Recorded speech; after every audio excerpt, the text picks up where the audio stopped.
Bienvenue à tous, je suis très heureux d'être avec vous pour cette deuxième étape dans notre parcours de l'Avent, dans notre parcours pour préparer nos cœurs à Noël, à la venue de Jésus.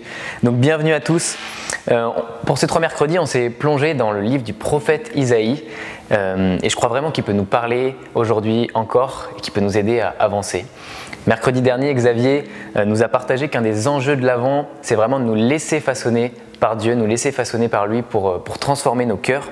Et aujourd'hui, on va continuer dans cette voie en reprenant ce passage, sans doute l'un des plus connus d'Isaïe, dans le chapitre 40, qui parle de la conversion et qui nous dit ceci. « Dans le désert, préparez le chemin du Seigneur. Tracez droit dans les terres arides une route pour notre Dieu. Que tout ravin soit comblé, toute montagne et toute colline abaissée. Que les escarpements se changent en plaine et les sommets en larges vallées. Alors se révélera la gloire du Seigneur et tout être de chair verra que la bouche du Seigneur a parlé. » Vous avez sans doute déjà entendu ce passage dans Isaïe. Et moi, en lisant ce passage, je me suis vraiment dit « Waouh, en fait, Isaïe, et puis plus tard Jean-Baptiste, qui reprend ces mots, ils nous disent que pour nous préparer à la venue de Jésus, il faut tout simplement passer le bulldozer dans notre cœur. En fait, il faut abaisser des collines, combler des ravins, redresser des sentiers. Il faut faire un énorme chantier pour que la route soit parfaitement droite en nous, pour accueillir Dieu.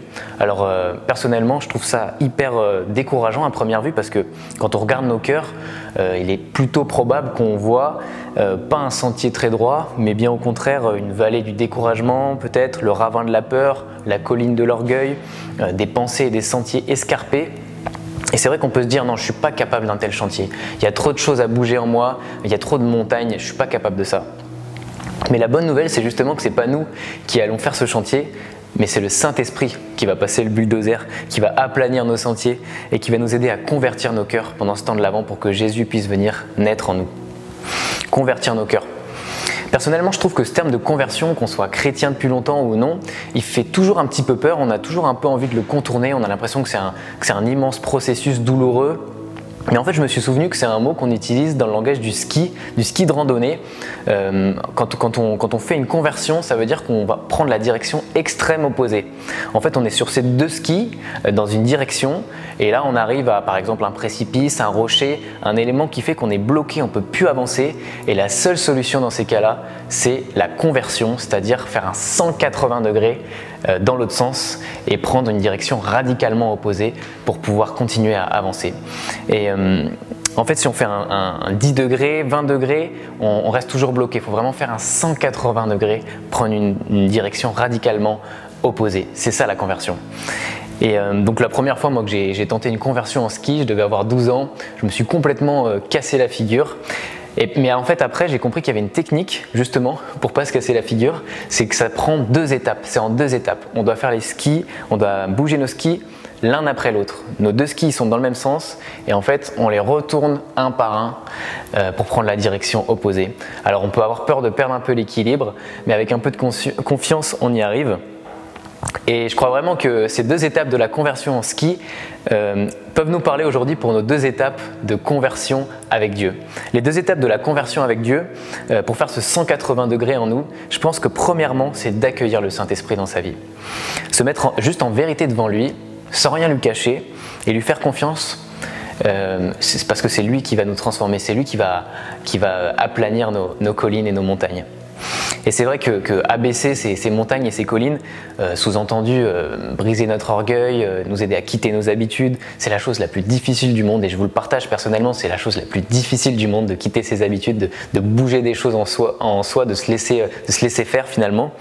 Mais je crois vraiment que Dieu, qui connaît notre passé, qui connaît notre histoire, nos failles, notre cœur, il ne regarde pas tout ça en nous condamnant, mais il regarde plutôt tout ça en nous aimant et en nous disant, en nous prenant par la main, en nous disant je sais que c'est dur, je sais que ça te fait quitter tes habitudes, ça te fait quitter ta zone de confort, mais je suis avec toi pour ce tournant de la conversion, je te prends par la main, je t'aime, je suis avec toi. Et d'ailleurs j'aime beaucoup cette citation qui dit « Dieu t'aime tel que tu es, mais il t'aime trop pour te laisser tel que tu es ».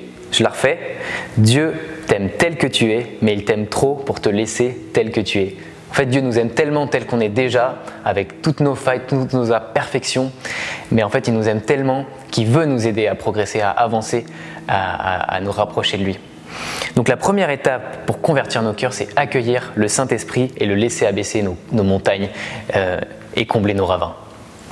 Mais Isaïe ne s'arrête pas là puisqu'il nous dit aussi d'aplanir les chemins et de rendre droit les sentiers. Alors ici, il est plutôt question de définir une route claire, garder un cap, un objectif, une direction, et là encore, c'est pas évident. Je pense qu'après avoir laissé le Saint-Esprit nous transformer, faire le bulldozer en nous, la deuxième étape de la conversion, c'est vraiment de nous mettre en route, de garder un focus, le focus sur Jésus. Il nous a dit « Je suis le chemin, je suis la route » et on est invité à rester focalisé sur ce sentier bien droit. Alors je sais pas vous, mais je trouve qu'à notre époque, en 2020, c'est hyper difficile de rester focalisé, de rester concentré sur une chose. Il y a tellement 1000 choses qui arrivent de partout, des notifications, des opportunités, des rendez-vous, qu'on n'arrive pas à rester concentré sur une chose. On fait tellement de choses qu'on n'arrive pas à garder un sentier bien droit. Même pendant que je prie, je me rends compte que je suis vite distrait par une notification sur mon téléphone, je suis vite distrait parce que je pense à la suite de la journée et j'arrive pas à rester tout le temps focalisé. Alors quand ça m'arrive, je me dis mais non, en fait, Seigneur, je me reconcentre, je me refocalise. C'est vraiment pas évident. Dites-moi que je suis pas tout seul. Il y a quelques années, du coup, je me suis rendu compte que si je choisissais pas intentionnellement, avec une certaine discipline, de prendre un temps pour Dieu dans ma journée, même limite de le noter dans mon agenda, en fait, les 1000 choses de ma journée feraient que j'aurais pas de temps pour Dieu finalement.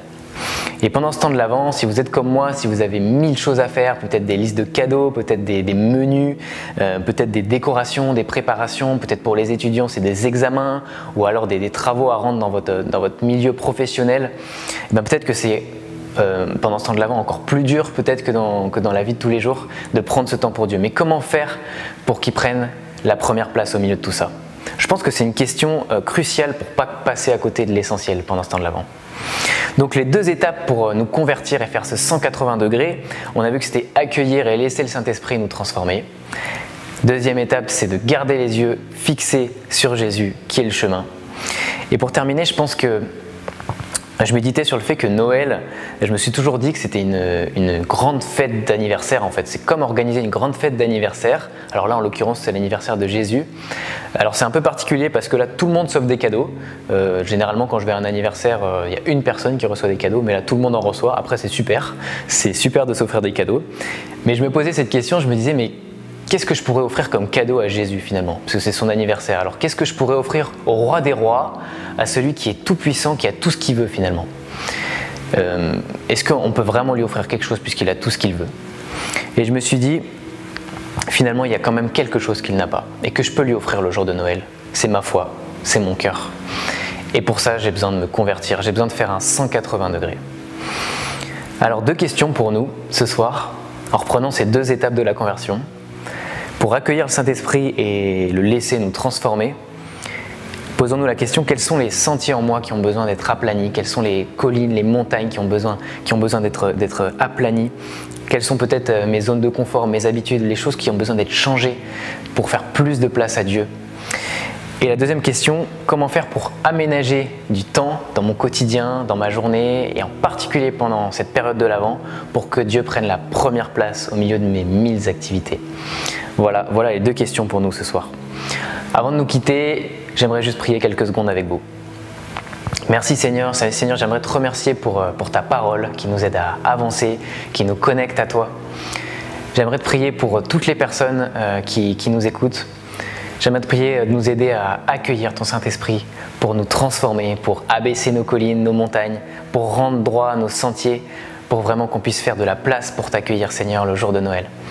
J'aimerais vraiment que tu nous aides par ton Saint-Esprit à faire ce pas de la conversion, à faire ce 180 degrés, à pas faire 10, 20 degrés, mais vraiment un 180 degrés vers toi Seigneur, pour que tu puisses vraiment prendre toute la place en nous et venir naître en nous le jour de Noël.